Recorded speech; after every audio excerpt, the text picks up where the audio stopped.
Hello children, my name's Pali and today we are reading Mr. Greedy, Book 2 of the Mr. Men collection by Roger Hargreaves.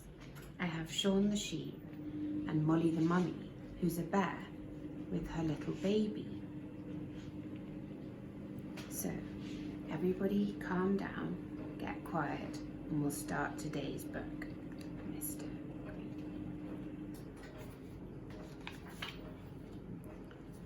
Mr. Greedy liked to eat. In fact, Mr. Greedy loved to eat. And the more he ate, the fatter he became. And the trouble was, the fatter he became, the more hungry he became. And the more hungry he became, the more he ate. And the more he ate, the fatter he became. And so it went on. Mr. Greedy lived in a house that looked rather like himself. It was a roly-poly sort of a house.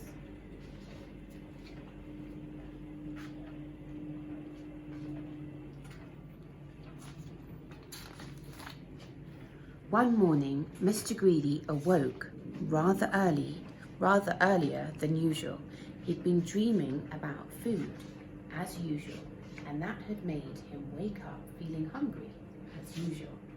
So Mr. Greedy got up, went downstairs, and ate the most enormous breakfast.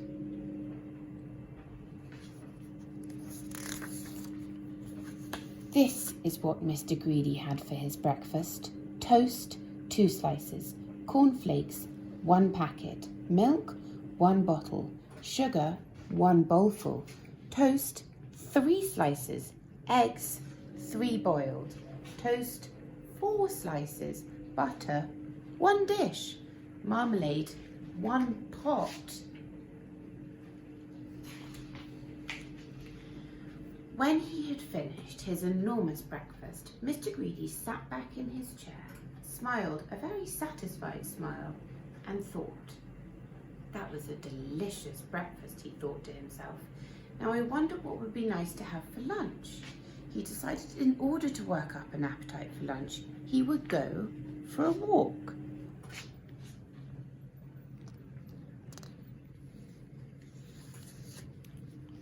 That morning, Mr. Greedy walked and walked and walked.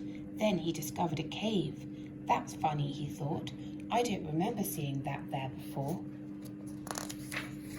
Mr. Greedy, being a curious sort of a fellow, decided to explore. He entered the dark cave.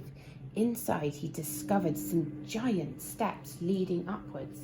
Mr. Greedy, being a curious sort of a fellow, decided to climb them. They were very steep and very difficult to climb, but with much huffing and puffing, Mr. Greedy climbed up and up. At the top of the steps, Mr. Greedy came to a door.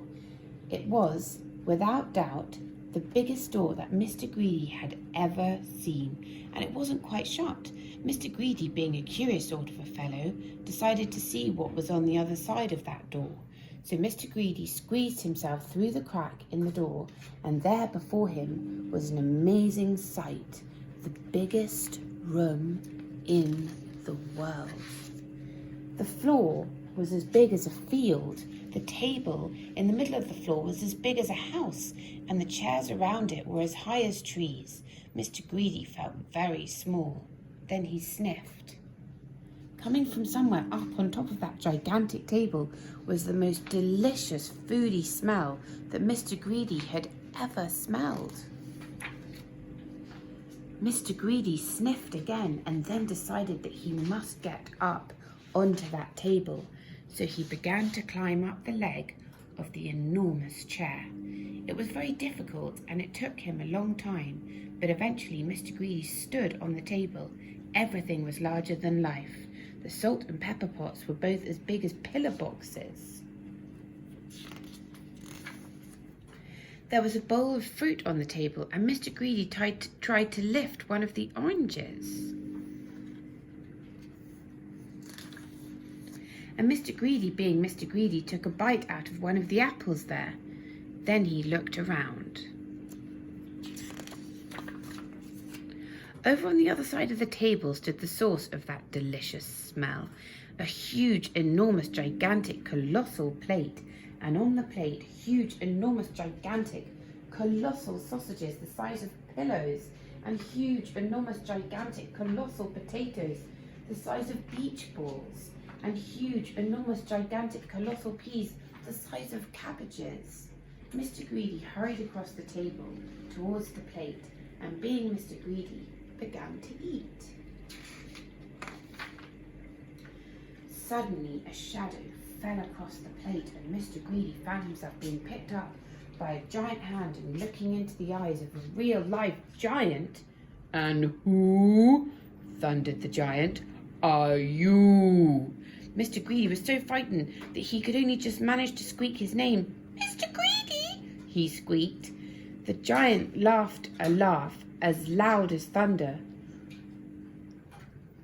"Greedy by name and greedy by nature," he bellowed. "Well, I think, Mr. Greedy, that you need to be taught a lesson." And what a lesson it was. The giant made Mr. Greedy eat up everything on that huge, enormous, gigantic, colossal plate. When he had finished, Mr. Greedy felt very ill indeed, as if he would burst at any minute. "Now," said the giant in a much quieter voice, "do you promise never to be greedy again?" "Oh yes," moaned Mr. Greedy, "I promise." "Very well," said the giant. "Then I'll let you go." Mr. Greedy climbed down from the table and went out through the door, feeling very fat and extremely miserable. And do you know, from that day to this, Mr. Greedy has kept his promise. And do you know something else as well? Mr. Greedy doesn't look like he used to look anymore. He now looks like this, which I think suits him a lot better, don't you? So if you know anybody who's as greedy as Mr. Greedy used to be, you know what to tell them, don't you? Beware of giants. Okay, children, that's the end of the story today. Just a little message from me. You can be greedy with other things apart from food. You can be greedy with loo paper and hand sanitizer and possessions and even money. So that's my little message for today. Sleep well, and I'll see you tomorrow.